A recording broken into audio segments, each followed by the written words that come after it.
આ વિશ્લેષણ પ્રકૃતિ અભ્યાસુ પ્રકાશચંદ્ર કે સોલંકી પ્રણયના ગુજરાતમાં જોવા મળતા તમામ 600થી વધુ પક્ષીઓનો વૈજ્ઞાનિક પરિચય આપતા 7 ખંડોમાં પથરાયેલા વિહંગ વિશ્વ ગુજરાતની પક્ષી સંપદા નામના મહાગ્રંથના મૂળ લેખના આધારે તૈયાર કરવામાં આવ્યું છે.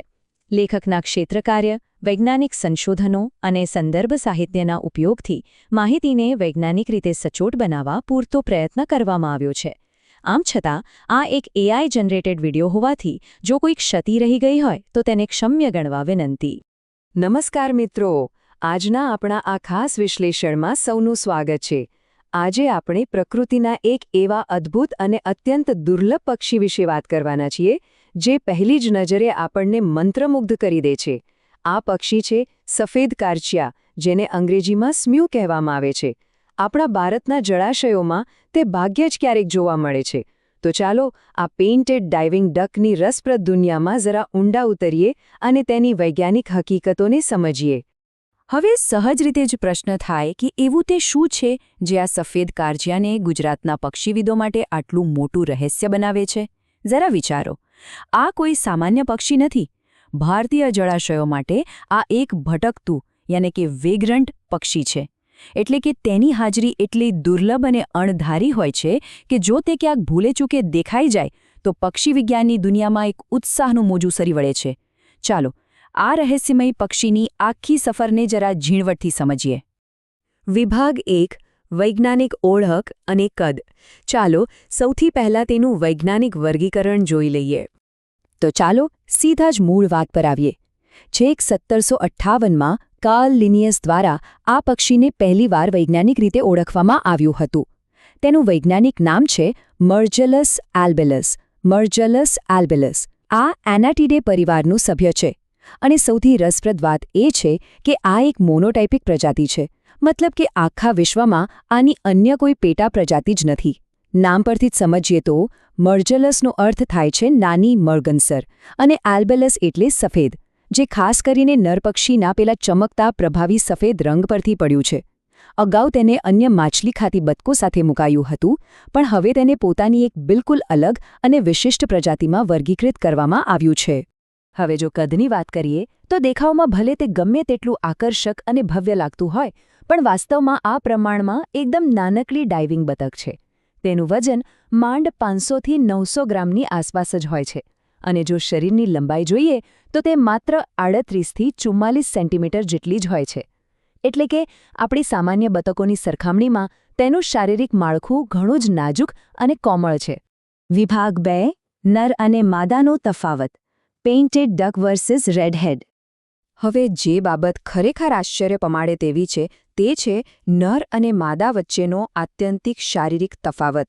બંને એકબીજાથી સાવ જ અલગ દેખાય છે. નર પક્ષીને જોશો તો તેનું શરીર એકદમ ચળકતું સફેદ છે. આંખ પાસે કાળા ધાબા છે અને માથા પાછળના 2 કાળા પટ્ટા તેને કોઈ સુંદર ચોટી જેવો દેખાવ આપે છે. પીઠ પરની કાળી પટ્ટીઓથી તે જાણે કોઈએ પીંછથી રંગી હોય એવી પેઇન્ટેડ ડક લાગે છે. પણ બીજી તરફ માદાને જુઓ, તેને ઘણીવાર રેડ હેડ પણ કહેવાય છે, કારણ કે તેનું માથું અને ડોક રતાશ પડતા બદામી રંગના છે. તેનું શરીર રાખોડી છે અને ગાલ એકદમ સફેદ છે. કોઈ અજાણી વ્યક્તિ તો આ બંનેને 2 સાવ અલગ પ્રજાતિ જ માની લે. વિભાગ 3, નિવાસસ્થાન અને ભારત પ્રવાસ. દક્ષિણ તરફની એક લાંબી યાત્રા. તમને થશે કે આ પક્ષી આવે છે ક્યાંથી? તો સફેદ કારચિયા ખરેખર તો ઉત્તર યુરોપ અને સાઇબેરિયાના ગાઢ જંગલોનું પક્ષી છે. ત્યાં તે પ્રજનન કરે છે. પરંતુ જ્યારે શિયાળાની કડકડતી ઠંડી પડે છે ત્યારે તે બચવા માટે દક્ષિણ તરફની લાંબી યાત્રાએ નીકળી પડે છે. મીઠા પાણીના જળાશયો, નદીઓ અને સરોવરો તેને ખૂબ પસંદ છે. ભારતમાં તો આ ભાઈ સાવ જવલ્લે જ દેખાતા મહેમાન છે. મેં અગાઉ કહ્યું તેમ અહીં તે ભટકતા યાને કે વેગરન્ટ પક્ષી તરીકે નોંધાયા છે. વિભાગ 4, આહાર, પ્રજનન અને વર્તણૂક. પાણીની સપાટી નીચે ધબકતું જીવન. ચાલો એ સમજીએ કે આ નાનકડું પક્ષી શિકાર કેવી રીતે કરે છે. આ એક ડાઇવિંગ બતક છે, એટલે કે તે ખોરાક મેળવવા પાણીમાં વારંવાર ડૂબકી મારે છે અને તેમાં તે ગજબની સ્ફૂર્તિલી છે. તેનો મુખ્ય ખોરાક છે નાની માછલીઓ અને જળચર જીવો. તેની ચાંચ પર જરા ધ્યાન આપો. તે પાતળી અને ટૂંકી તો છે જ, પણ તેની કિનારીઓ કરવત જેવી દાંતાવાળી હોય છે. આ દાંતાવાળી ધાર લપસણી માછલીને મજબૂતીથી પકડી રાખવા માટેનું પ્રકૃતિએ આપેલું એક પરફેક્ટ ટૂલ છે.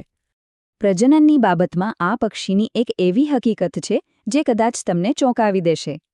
આ બતક ભારતમાં ક્યારે પ્રજનન કરતી જ નથી. તે માટે તે છેક ઉત્તરીય ગોળાર્ધના જંગલોમાં પાછી ફરે છે. અને સૌથી નવાઈની વાત તો એ છે કે મોટાભાગની બતકોની જેમ તે જમીન પર કે પાણી પાસે માળો નથી બનાવતી. તે ઝાડના પોલાણમાં માળો બનાવે છે. હા, ખરેખર. માદા એક સુરક્ષિત વૃક્ષનું પોલાણ શોધે છે અને ત્યાં સામાન્ય રીતે 6 થી 9 ઈંડા મૂકે છે. છે ને અદ્ભુત? સ્વભાવની વાત કરીએ તો જો તમે તેમને ક્યારેય જુઓ તો મોટાભાગે તે નાના ઝુંડમાં એકદમ શાંતિથી તરતા જોવા મળશે.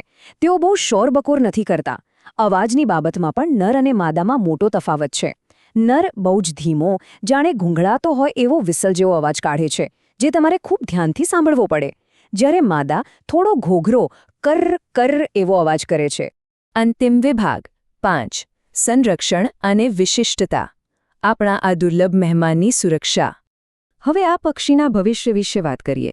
IUCN રેડ ડેટા બુક મુજબ હાલમાં આ પક્ષી લીસ્ટ કન્સર્ન યાને કે LC શ્રેણીમાં મુકાયું છે. એનો સીધો અર્થ એ થાય કે અત્યારે તેના અસ્તિત્વ પર કોઈ મોટો કે તાત્કાલિક ખતરો નથી. છતાં સમય સાથે તેની વસ્તીમાં ધીમો ઘટાડો નોંધાઈ રહ્યો છે. આથી આપણે સાવચેત રહેવું પડે. અને એટલે જ ભારતીય વન્યજીવ સંરક્ષણ અધિનિયમ મુજબ તેને શિડ્યુલ 2 હેઠળ વિશેષ કાનૂની સુરક્ષા આપવામાં આવી છે. ચલો આ માહિતી કેવી રીતે જોડાય છે તે જોઈએ. આ પક્ષીનું આયુષ્ય કેટલું હોય છે? એક સાનુકૂળ અને પ્રાકૃતિક વાતાવરણમાં સ્વસ્થ સફેદ કારચિયા આશરે 10 થી 15 વર્ષ સુધીનું આયુષ્ય ભોગવે છે. જરા વિચારો, આ 10-15 વર્ષોમાં તે કેટલાય દેશો, નદીઓ અને પર્વતો પાર કરીને હજારો કિલોમીટરની યાત્રાઓ કરતું હશે. તો આખા વિશ્લેષણનો નિષ્કર્ષ શું છે? આ પેઇન્ટેડ ડક જે ઝાડમાં માળો બનાવે છે અને સાઇબિરિયાના બર્ફીલા જંગલોથી ઉડીને ક્યારેક આપણા ભારતના શાંત જળાશયો સુધી ખેંચાઈ આવે છે, તે આપણને પ્રકૃતિની એક વિશાળ, અદૃશ્ય કડીનો અહેસાસ કરાવે છે. વૈશ્વિક પક્ષી સ્થળાંતરની આ પ્રક્રિયા ખરેખર રોમાંચક છે.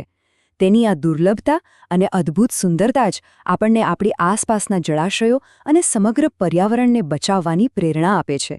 શું આપણે આવા અદ્ભુત પ્રવાસીઓ માટે આપણા જળાશયોને સુરક્ષિત નથી રાખવા જોઈએ?